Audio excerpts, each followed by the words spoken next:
Bonjour à tous. Alors, ici, c'est une vidéo clairement sur la question sentimentale. Que vous soyez, je dirais, en couple, hélas, ou pas, il y a une sorte de questionnement et d'incertitude, tout simplement parce qu'en fait, là où vous vous trouvez, la relation éventuelle dans laquelle vous vous trouvez ne vous convient pas. Ok. Donc vous avez envie de savoir un peu ce qui va arriver, ce qui va se passer, ce qui est réservé à votre avenir. Et on va démarrer avec un jeu.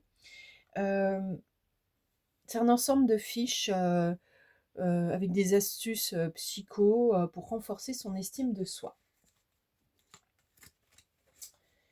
Alors, la première carte. Ah, crier sur ses enfants.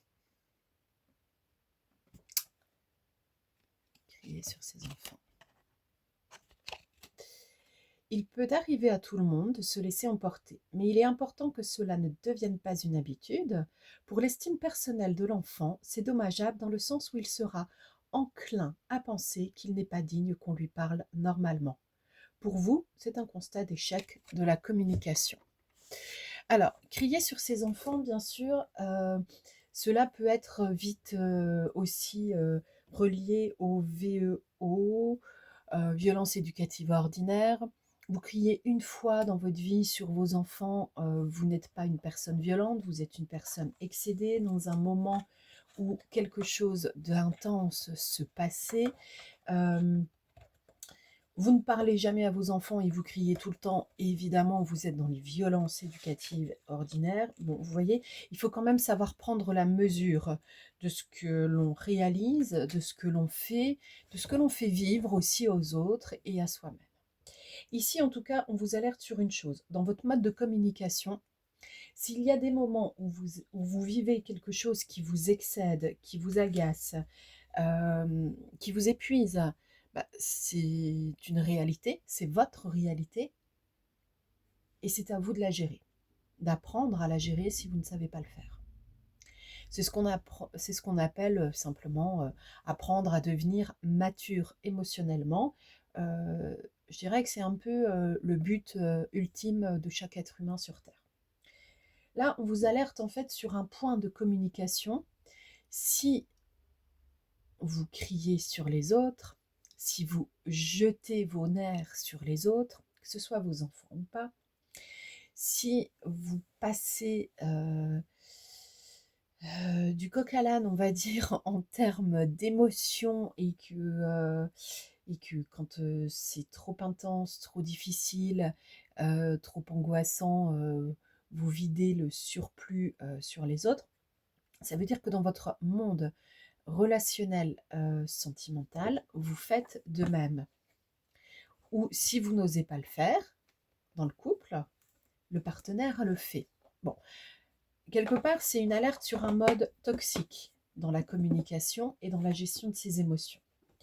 Alors, un mode toxique dans la gestion de ses émotions ne veut pas encore dire que vous êtes une personne toxique. Si vous décidez, là par exemple, d'arrêter la vidéo et de dire oui, bah, de toute façon, je m'en fous, je suis comme je suis, ça c'est toxique. Et si vous avez arrêté la vidéo, vous ne le saurez pas. Ça c'est toxique parce que on peut se dire, bon, pour l'instant, je suis comme je suis. Je ne sais pas encore comment je vais changer, mais apparemment, il serait bon que je change quelques petits trucs. Bah, vous commencez à réfléchir, vous remettez de l'air un peu dans vos pensées. Voilà. Et puis ça ne se change pas forcément en 10 secondes. Et peut-être pas seul en plus. Cependant, si dès le début, vous refusez de façon intransigeante ce que le monde extérieur vous montre, bah, c'est comme quand vous criez sur les enfants.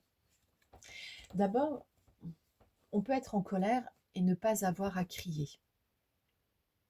Crier, c'est vouloir prendre le pouvoir, intimider l'autre et le restreindre au silence. C'est de la manipulation en fait. Allez, on y va avec un autre jeu. Ici, j'ai les racines, la famille chez soi. Ok, alors, bon. Il est évident que si vous devez observer comment vous vous comportez quand des choses sont difficiles, est-ce que vous passez vos nerfs sur les autres et ainsi de suite, bah, il est bon aussi d'observer comment on vous a éduqué, comment on vous a inculqué certaines choses dans l'existence, parce que cela en effet définit aussi votre mode relationnel de couple. La Vierge, alors, pragmatique, consciencieuse, utile. Alors ça, c'est quand la Vierge, elle est bien équilibrée, parce que les signes, combien de personnes sont du signe de la Vierge et ne sont pas consciencieux, euh, sont pragmatiques, d'accord, mais uniquement dans leur sens. Vous voyez, en fait, dans un signe astrologique, on peut trouver du bon, du mauvais, de l'utile, de l'agréable, et puis son inverse. Il est nécessaire toujours de s'appuyer sur un contexte. Alors, j'ai la carte des ennemis, mais à l'envers. Ça veut dire que ça, oui, il y a une sorte de difficulté qui prend fin. Donc, ça, c'est plutôt bien. J'ai une carte qui arrive, c'est Mercure rétrograde, mais qui est à l'envers. On vous parle quand même d'échecs imprévus, de retards, de petits accidents. Vous pourriez en fait avoir la sensation que rien ne fonctionne comme vous voulez, mais est-ce que vous savez ce que vous voulez? Parce que si par exemple vous dites ah, j'en ai marre d'être avec ce gars ou cette nana, ça c'est pas ce que vous voulez. C'est je parle de ce que je ressens en cet instant. J'en ai marre d'être avec bidule ou machine, ok. Ensuite, qu'est-ce que vous voulez? Et si on prend la question des enfants, même si au départ on était sur du relationnel sentimental, vous criez sur vos enfants, vous en avez marre de ce qu'ils font ou ne font pas. Comment les accompagnez-vous avant de crier pour qu'ils puissent comprendre ce que vous voulez? Une personne qui se met à crier en réalité sur les autres, à quelque moment que ce soit, sauf si c'était un énorme danger devant un incendie terrible, c'est une personne en fait qui n'a pas su expliquer ce qu'elle veut, ce qu'elle attend, qui n'a pas su le dire clairement, qui se retrouve avec des frustrations et des désillusions. Et parce que les autres en face n'ont pas tout capté. Alors, si ce sont des jeunes personnes en face, elles n'ont pas vocation à tout capter sans qu'on leur explique. Donc, vous refaites un pas en arrière, vous expliquez. Et pour pouvoir expliquer, il faut savoir ce que vous voulez. On en revient à ça, d'accord? Donc là, vous êtes plutôt sur un chemin où vous êtes en train de balayer les obstacles et c'est génial. Stable, bon vivant, voluptueux, taureau. Vous pourriez avoir quelque chose qui est bien plus agréable à vivre, moins contraignant. Voilà, ok. Ressentir l'âme, la mer, ok. Bon, là, il y a quand même quelque chose de fort. Soit vous allez regarder, si vous êtes mère, comment vous vous comportez en tant que mère, comment on s'est comporté en tant que mère vis-à-vis de vous, euh, et s'il y a des schémas de reproduction de certains comportements ou pas, ok? Sur le sentimental, tant que a priori vous n'allez pas régler cette problématique, euh, je dirais de ne pas savoir communiquer vos réels besoins et vos réelles envies, ben ça va criser, ça va crier. Ici, on a le Capricorne, c'est plutôt quelqu'un de droit, sage, ambitieux. Alors, d'une part, on vous invite à devenir un peu cette personne droite, sage. La sagesse, c'est aussi acquérir de la maturité émotionnelle, entre autres. Et d'autre part, vous pourriez rencontrer quelqu'un qui soit un peu sur ce chemin-là déjà. Transformer le pouvoir, la puissance intérieure avec Pluton. Bon. Rien n'est fermé, tout est ouvert, tout est possible, toutes les transformations sont possibles. Ça, c'est quand même une bonne nouvelle, une très bonne nouvelle. Ici, on a la maison 2. Les possessions, l'argent, l'immobilier. Construire, le symbole paternel, le temps. Se pourrait-il que vous ayez fait des choix imposés par la lignée paternelle, privilégiant le visible, ce qui est visible, le matériel, le financier, le statut social, la profession, au détriment du grandissement intérieur. Bah, si c'est ça, là, de toute façon, on vous dit, hein, pour votre vie sentimentale, il est important, et là, vous avez l'étoile de la femme, donc c'est quand même plutôt carrément positif, la protection. Là, on vous dit, en fait, voilà, le temps est écoulé, c'est le moment, en fait, hein, de songer à tout ce qui peut être avenir lointain. Comment vous imaginez votre avenir lointain? À partir de ce moment-là, vous allez dérouler gentiment la pelote de laine de cet avenir lointain pour vous rapprocher de plus en plus du temps présent. Ok. Et c'est là où vous devez placer sur cette frise chronologique de votre propre existence ce que vous voulez. Comment vous le voulez? Comment vous allez l'atteindre? Parce que ça ne va pas vous tomber du ciel. Si vous voulez que ce soit plus calme dans le relationnel, qu'il n'y ait plus de cris, vous, que devez-vous faire? Et ne commencez pas à parler de ce que l'autre ou les autres doivent faire. C'est vous. Parce que vous ne pouvez pas être en train d'exprimer avec force, écrit et intransigeance des choses et vous sentir parfait ou parfaite. D'abord, la perfection n'y est jamais dans l'humanité. Et d'autre part, tout ce qui est cri, violence, etc., violence verbale, ce n'est pas de l'amour. Alors il y a des gens qui vont dire oui, mais moi quand je crie sur mes enfants, c'est pour leur montrer combien je les aime, pour les protéger. Non, non, je vous assure que c'est le langage de la peur. La peur n'est pas le langage de l'amour. Ce n'est pas l'énergie de l'amour. Nous sommes des êtres énergétiques. On ne veut peut-être pas de mal à ce moment-là à la personne, mais quand on est dans la violence verbale, on ne peut pas être dans l'amour. Pour certains, va peut-être falloir étendre l'observation jusqu'à l'idée de la violence physique. C'est pareil, ça ne peut pas être de l'amour. C'est de la maltraitance. C'est de l'abus. C'est à fuir et à bannir de votre vie. Ici, nous avons la carte des poissons. Ce sont des personnalités en général plutôt intuitives, compatissantes, utopiques. Alors c'est toujours pareil. Ça, c'est quand ils sont bien équilibrés, les poissons. Parce qu'une personne compatissante peut l'être finalement par manipulation quand cela lui est utile. C'est dans tous les signes. On est dans un monde qui a exposé depuis un grand nombre d'années que la compassion, la bienveillance, l'amour inconditionnel sont des valeurs universelles qu'un être humain digne de ce nom devrait pouvoir arborer, ressentir, percevoir, diffuser, et ainsi de suite. Sauf que l'humain en général est aussi capable de dire que par exemple un petit peu de jalousie dans le relationnel de couple, ça ne fait pas de mal. Et puis ça fait partie de l'amour. Bah non, c'est pas vrai.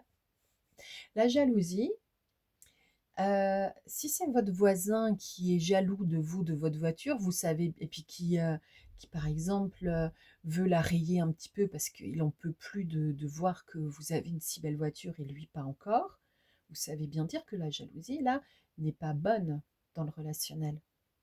Bah, dans le couple, c'est la même chose. Quelqu'un qui veut vous enfermer, vous embêter, vous empêcher de voir les autres personnes, qui ne vous fait pas confiance, bah, quittez cette personne. La personne qui ne vous fait pas confiance, qui vous fait des crises de jalousie, elle va se faire soigner ou pas, c'est son problème. Et vous sortez de la relation. Si quelqu'un ne vous fait pas confiance, c'est que cette personne n'a pas de confiance en vous. D'accord? Donc ça ne sert à rien de rester avec cette personne. Vous, imaginez, on vous propose sur le papier un contrat et on vous dit, dans ce rôle-là, tu n'auras pas confiance en ton partenaire ou en ta partenaire. Est-ce que vous y allez? Vous ne savez pas encore s'il y aura du sentiment, lequel, etc. Est-ce que vous y allez? Je vous dirais que d'un point de vue strictement holistique et énergétique, il serait bon de dire non, tout simplement. Si je n'ai pas confiance, il y a une bonne raison pour laquelle je n'ai pas confiance. C'est soit parce que je ne sais pas déceler en moi tout ce que je peux exploiter pour être une meilleure personne, soit j'ai déjà compris que l'autre ne me voudra pas du bien. C'est comme les petits papillons qu'on ressent dans le ventre quand il y a une nouvelle rencontre. Ce sont maintenant des signes avérés euh, dans les neurosciences comme étant le signal qu'il faudrait fuir la personne, tout simplement. L'amour, c'est tranquille. Hein. L'amour, c'est pas comme la passion qui déchire, qui enflamme, etc. Ok. Et par exemple, il y a des gens passionnels dans leur relationnel de couple qui sont souvent en train de crier, qui disent oui, mais nous, c'est l'amour vache. Ben non, c'est juste vache, c'est tout. Ce n'est pas de l'amour. Et qui peuvent crier sur leurs enfants. Rappelez-vous qu'on avait démarré avec cela. Ici, j'ai la carte du Gémeaux, donc personnalité plutôt intelligente, habile, charmeuse, charmante. Ce ne sera pas encore tout à fait la même chose. Euh, Vous pourriez rencontrer de nouvelles personnes, ça c'est clair, au niveau sentimental, mais il va falloir en mettre un coup sérieusement sur votre façon de vous exprimer et sur la façon d'envisager votre relationnel sentimental. Le Gémeaux, il est double, hein, toujours. Bien équilibré ou pas, il est double. C'est sa nature. Vous pourriez être une personne double et ne pas l'avoir encore découvert. Et vous pourriez donc être en relation habituelle avec des personnes doubles. Parce que finalement, que peut vous renvoyer l'autre que vous n'avez pas déjà vu hein, en vous. Alors, si on extrapole encore un tout petit peu plus, quand vous êtes avec des personnes violentes, bah, c'est parce qu'en vous, vous avez fait taire ces instincts de violence, donc il est facile de vous maltraiter. Ou c'est aussi parce que vous savez vous positionner en victime le plus souvent dans le monde. Une victime, qu'est-ce qu'elle attire? Un bourreau. Ça, c'est clair et net en psychologie. Donc, si on veut arrêter de souffrir, il faut qu'on s'occupe de soi et de son propre statut que l'on s'est dédié dans son comportement depuis de nombreuses années. Victime, bourreau, sauveur, il y en a d'autres, probablement. Pour retrouver votre rôle intérieur sur lequel vous vous appuyez souvent et qui finalement ne donne pas de résultats emplis de bonheur, etc., je suis évidemment à votre disposition pour des sessions individuelles, pour aller explorer cela. En général, on commence par se brancher finalement sur vos énergies individuelles. Cela nous donne un tour du propriétaire. Et puis comme moi, ma technique particulièrement, c'est quand même la linguistique du cœur, en réalité, par les mots MOTS, nous allons dénouer ce qui crée des mots MAUX, blocage et compagnie. Donc, d'une question, d'une idée, de l'observation d'un blocage, on peut dérouler une narration, un fil narratif assez long, suivant le temps de la séance, pour vous permettre de comprendre quel était le mécanisme de base dans vos pensées. Souvent, il n'y a qu'une phrase avec 3-4 mots à la base de ça. Et ça ne nous coûte pas tant d'énergie que cela de se prendre un petit temps pour soi pour aller débusquer les phrases maîtresses qui soit nous enferment et nous enferment dans l'arbre généalogique avec la répétition de schémas qui nous amènent à crier sur ceux qu'on aime pourtant. Et puis en fait, on va arrêter là. Je pense que les choses sont assez claires pour que vous sachiez qu'aujourd'hui, l'accent est mis sur le mode de communication et la gestion des émotions. À bientôt.